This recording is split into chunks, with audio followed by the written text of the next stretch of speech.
नमस्कार प्यारे मित्रों, मैं डॉक्टर राजकुमार आप सभी का अपने YouTube चैनल संतों की वाणियों के अद्भुत रहस्य में हार्दिक स्वागत करता हूँ। मित्रों, आज मैं आप सभी को सीख देने वाली एक बहुत ही रोचक कहानी को लेकर के आपके समक्ष उपस्थित हुआ हूँ।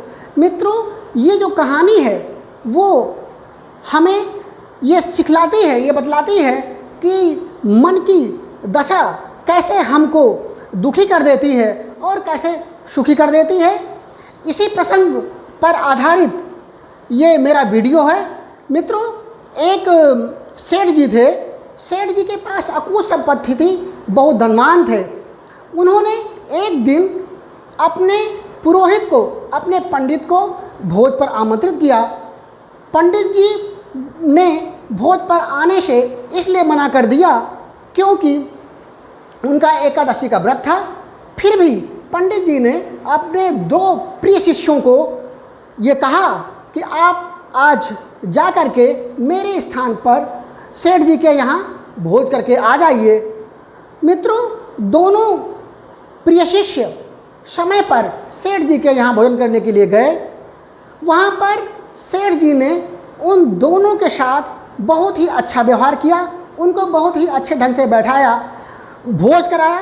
भोज कराने के बाद जो उनकी दक्षिणा थी वह भी दी। उसके पश्चात उन दोनों शिष्यों को सेठ जी ने विदा किया। जब वो दोनों शिष्य अपने पंडित जी के पास, अपने गुरु जी के पास, अपने आचार्य जी के पास पहुँचे तो उनमें से एक शिष्य बहुत दुखी था, दूसरा बहुत प्रसन्न था।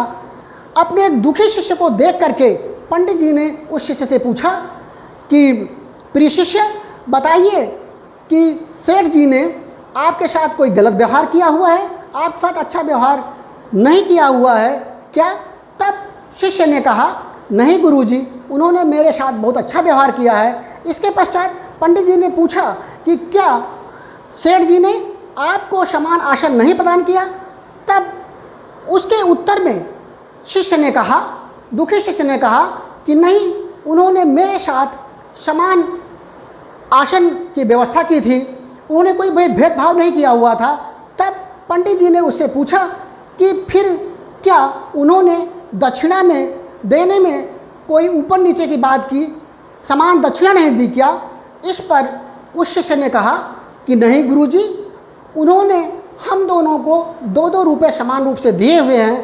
तब पंडित जी को और आश्चर्य हुआ और उन्होंने पूछा कि आखिर बात क्या है कि आप इतने दुखी हो?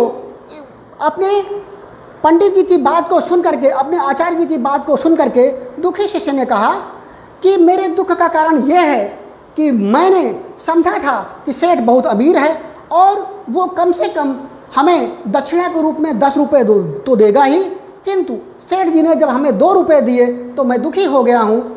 इसके पश्चात पंडित जी ने अपने सुखी शिष्य से पूछा कि आप बहुत खुश हो, आपकी खुशी का क्या कारण है? इस पर दूसरे शिष्य ने कहा कि मैं इसलिए प्रसन्न हूँ, इसलिए खुश हूँ क्योंकि मैं जानता था कि जो सेठ है ये बहुत ही कंजूस है, ये मुझे दक्षिणा में 8 आने से ज़्यादा, 50 पैसे से ज़्यादा मुझे दक्षिणा नहीं देगा। फिर भी इसने कृपा करके कम से कम 2 रुपये हमको दिए हुए हैं, इसलिए मैं अत्यंत खुश हूँ, अत्यंत प्रसन्न हूँ। मित्रों, ये कहानी हमको बताती है कि उन दोनों शिष्यों के साथ समान व्यवहार किया गया, समान आचरण किया गया, तब भी एक शिष्य दुखी हो गया और दूसरा शिष्य खुश हुआ, प्रसन्न हुआ। ये हमारे साथ, हमारे जीवन में भी एक जैसी घटनाएं, एक जैसी परिस्थितियों पर घटती हैं। फिर भी जो आदमी, जो मन की दशा है वो किसी व्यक्ति को खुश कर देती है और किसी को दुखी बना देती है। इसलिए हम सभी को अपने मन को प्रभु के चरणों में लगाना चाहिए, प्रभु के ध्यान में लगाना चाहिए, तभी हम खुश हो सकते हैं, हमारी सोच सकारात्मक हो सकती है, हम नकारात्मक से बच सकते हैं और हम इस मन की उथल पुथल से भी बच सकते हैं। यही इस कहानी का संदेश है। धन्यवाद।